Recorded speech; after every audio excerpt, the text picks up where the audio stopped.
DJ Down. I am going hard. I am going hard. I am going hard. I shut it down already. I am going hard. Have that voice that you can continue to fight the fight. What are some of the things that have happened to you over 10 years as an alderman that have kind of helped to, shape your perspective of what you can accomplish and where you might like to go moving forward as alderman of the Ninth Ward? Well, I think just the tenure, the time that I've been there. Over the years, I've learned a lot. Whereas my first term, I knew very little. But I took a wait-and-see approach. I learned the process. I learned how to navigate through the city council. So my first term, you're there learning. So now, I know where the money is. I know how the money's being allocated. I know where all the money's hidden, where I can, raise questions. And so you can't pay for that experience.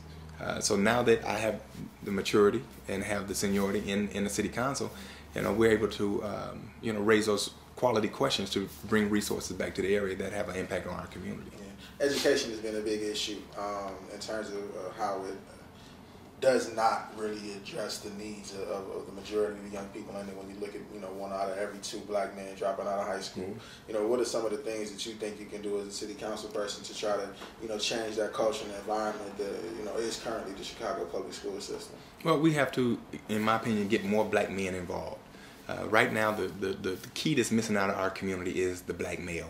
We have got to re-engage our black men in our community as role models, people that, smaller people can look up to. And that's why, I've been an advocate for the youth as long as I've been in office, as long as I've lived in the community.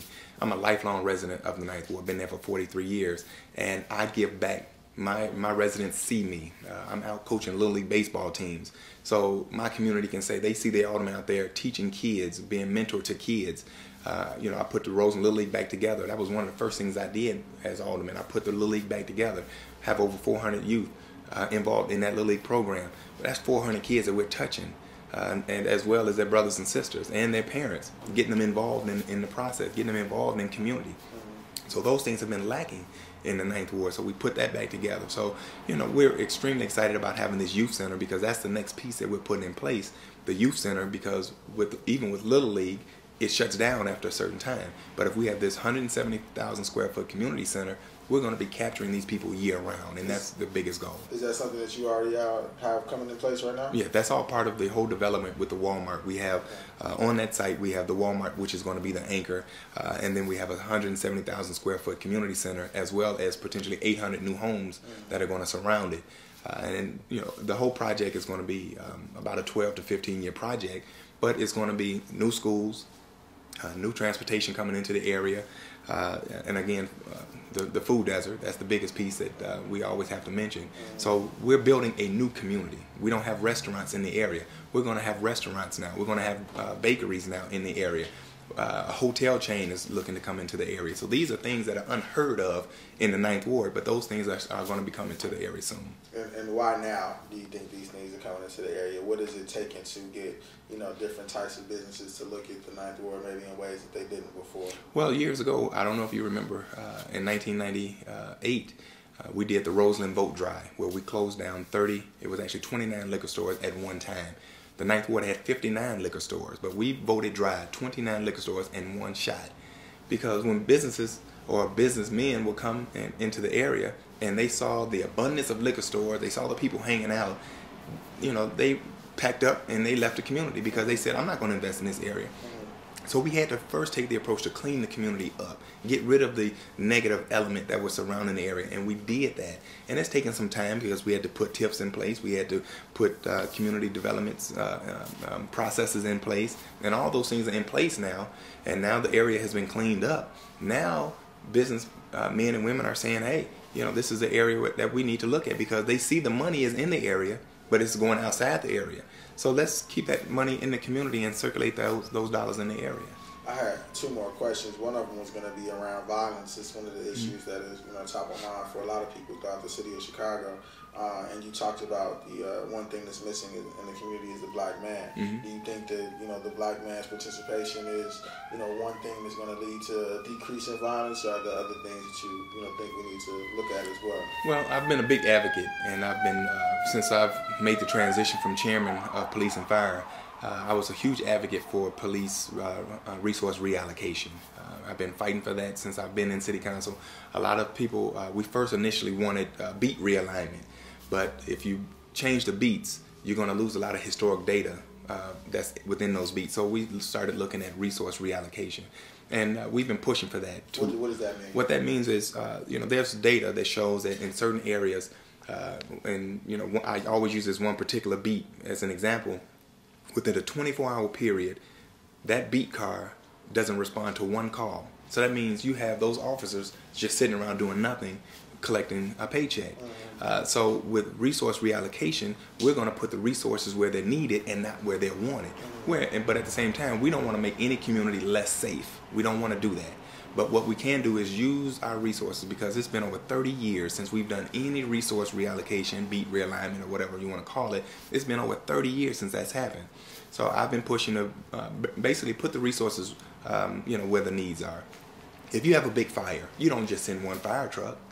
If you have a big fire, you send all your resources in to fight the fire. Right. Well, our community is on fire, and we need to bring the resources into the community that will give our community a sense of calmness. And I think that's the first step. And again, having the black male stand up and take our streets back is a huge piece that we're missing. Whenever you go to a beat meeting, it's majority women that are at those beat meetings. We have got to re-engage the men in the community if we're going to stand up to these thugs. Interesting. What do you say to the young people who are considered to be thugs? Are they written off? Do you try to get them on the right track? How do you deal with them? Because they somebody's son, they somebody's daughter, they somebody's father, nephew, the whole nine. Right. How do you suggest that we, engage, that part of our population? Well, again, I think we have to try to capture them and give them an alternative. You don't write anybody off. But at the same time, I think working with the youth, you start there. That's your base. And then you can grow on that. And then you can also go to try to capture some of these young men and women to bring them in. That's where the youth center comes in at. A lot of people don't want to be hanging out on the street. They need a job. They need someplace to go in the evening. And that's where we're trying to, the YMCA closed in our community a few years ago. So where do the men and women go? The young men and women, where do they go every single day? They don't have anything to do but hang out. So we have to give them something to do. We have to give them a job. We got to give them something to do in the evening. After school programs, recreational programs. Those are the things that we have to do in order to capture our youth back.